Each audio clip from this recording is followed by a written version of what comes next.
আমরা পৌঁছে গেছি Indira Gandhi international airport of new Delhi. এটা টার্মিনাল ওয়ান চলেছি। এখান থেকে আমরা কেনিয়া মুম্বাইয়ের ফ্লাইট ধরবো, মানে মুম্বাই আর কি। কিন্তু উদ্দেশ্য তো মুম্বাই ভ্রমণ নয়, উদ্দেশ্য হচ্ছে কেনিয়া যাওয়া। বানিয়েছে ওখান থেকে কেনিয়ার ফ্লাইট ধরবো। আগে দেখিনি তো যাওয়া যাক। গুচ্ছুর গুচ্ছুর ক্যামেরাটা ছিল, এখন খুব সুন্দর হয়েছে। T1 টার্মিনালটা এমন বানিয়েছে, it's no less than terminal 3, এমন মনে হচ্ছে যেন ইন্টারন্যাশনাল। যদিও আমরা কেনিয়া যাচ্ছি, কিন্তু এখান থেকে আমাদের প্রথমে বম্বে যেতে হবে, তারপর বম্বে থেকে আমাদের কেনিয়ার ফ্লাইট। পৌঁছে গেছি গেট 6, আমাদের ইন্ডিগোর ফ্লাইট টু বম্বে এখান থেকে ছাড়বে, এখনও অনেক দেরি আছে। পৌঁছে গেছি মুম্বাইয়ের ছত্রপতি শিবাজি মহারাজ ইন্টারন্যাশনাল এয়ারপোর্ট। এখান থেকে আমরা নাইরোবির ফ্লাইট ধরবো। তো পৌঁছে গেছি নাইরোবি। আমাদের ইন্ডিগো ফ্লাইট যথাসময়ে পৌঁছেছে। প্রায় 6 ঘন্টা সময় লাগলো ফ্লাইটে। রিসিভ করতে লোকজনও এসে গেছে, গাড়িও রেডি এবং সারথিও রেডি। সো লেটস গো।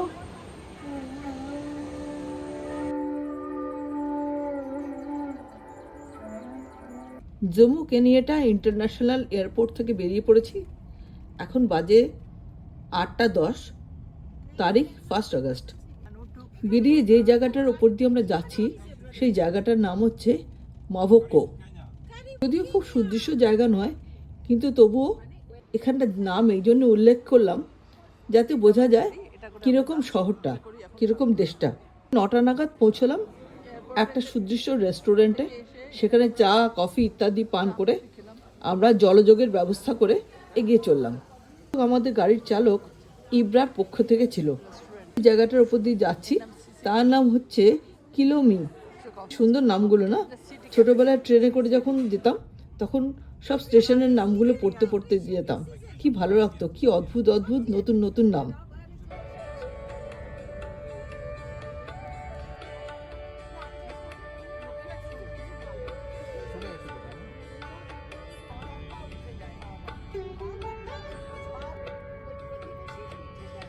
রকম বেচাকিনি চলছে। কি সুন্দর ছোট্ট হাট। জায়গাটার নাম ইমালি, মানে যেই জায়গাটার ওপর দিয়ে আমরা যাচ্ছি সেই জায়গাটার নাম। সেখানে কি সুন্দর একটা ছোট্ট হাট বসেছে দেখুন।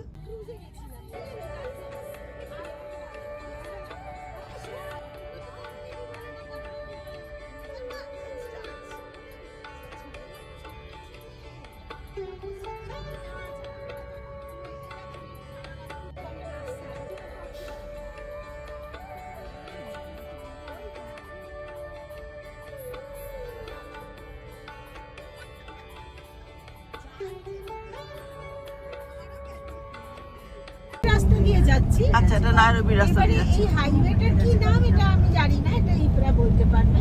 কিন্তু যখনই নুটুক এখানে ফিরবো দেখো, না আমি না তো আর। আগের বারে এখানে আমি জেব্রা দেখেছি। Karibu Kenya. কারিবো কেনিয়া। মানে Ibra, have you Karibu seen the Kenya. migration this season? Not yet, not yet. Not But I'm yet. looking here.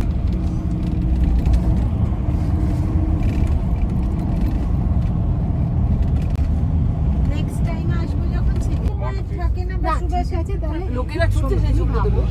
চলে গেছে ঢুকে না ওরা ডেটা অন করে লম্বা উঠে যায় বাবা। বাবা পাবে প্রচুর।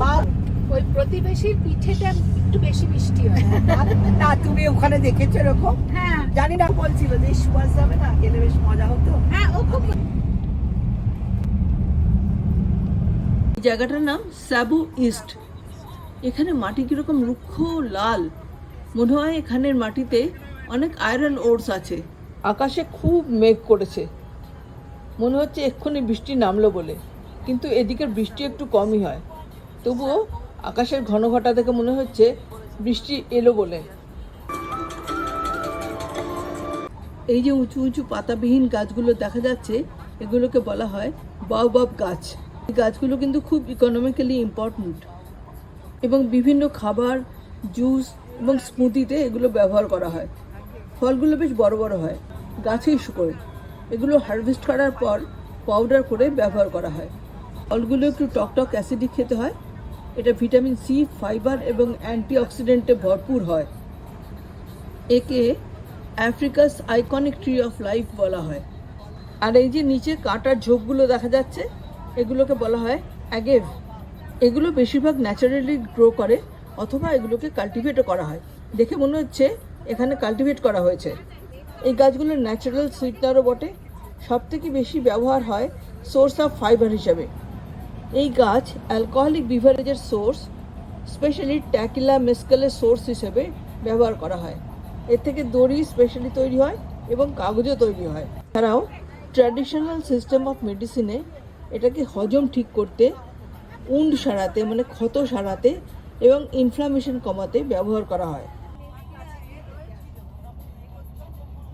আমরা এখন যাচ্ছি কিউবেজির উপর দিয়ে। একদিকে লাল রুক্ষ মাটি তো আছেই, আর আছে বাঁদিকে ভলকানো থেকে বেরোনো লাভাগুলো জমে গিয়ে অনেক প্রাগৈতিহাসিক কালে যে পাহাড় তৈরি হয়েছিল সেই পাহাড়গুলো। আর আছে অসংখ্য ন্যাড়া ন্যাড়া বাউ গাছ। এগুলো খুব ইকোনমিক্যালি ইম্পর্ট্যান্ট। এখানে সুপরিকল্পিতভাবে চাষ করা হয়েছে অ্যাগেভ আমেরিকানা গাছের।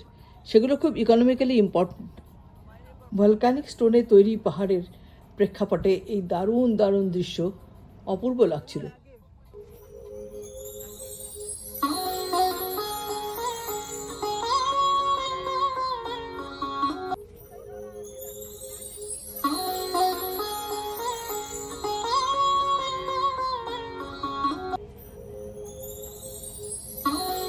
ও মা, সামনে একটা কি সুন্দর হাট বসেছে, দেখে কি ভালো লাগছে।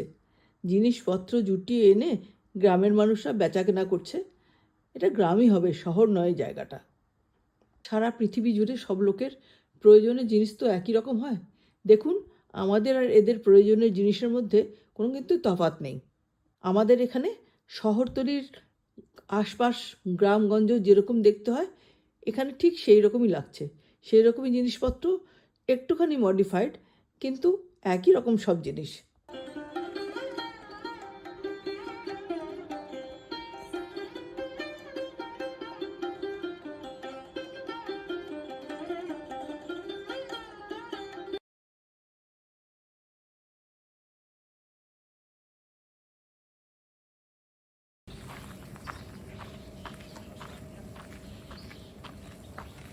আমাদের ঘরের দিকে যাচ্ছি, রুম নাম্বার 24।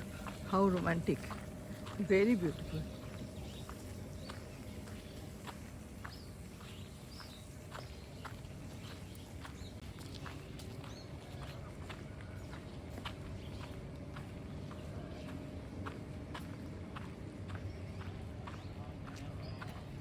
আমরা আজকে এখানে থাকবো, এই বাড়িটাতে, আমাদের রুম নাম্বার 24।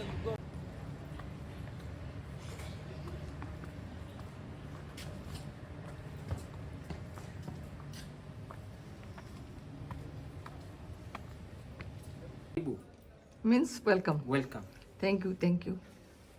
ডাইনিং রুমে খেতে এসে অসাধারণ খাবারের সাথে সাথে যে প্রাকৃতিক ভিউ দেখতে পেলাম, সেটা হচ্ছে অসাধারণ এবং অবর্ণনীয়। আপনারাও আমাদের সাথে সেই ভিউ এনজয় করুন। আসুন।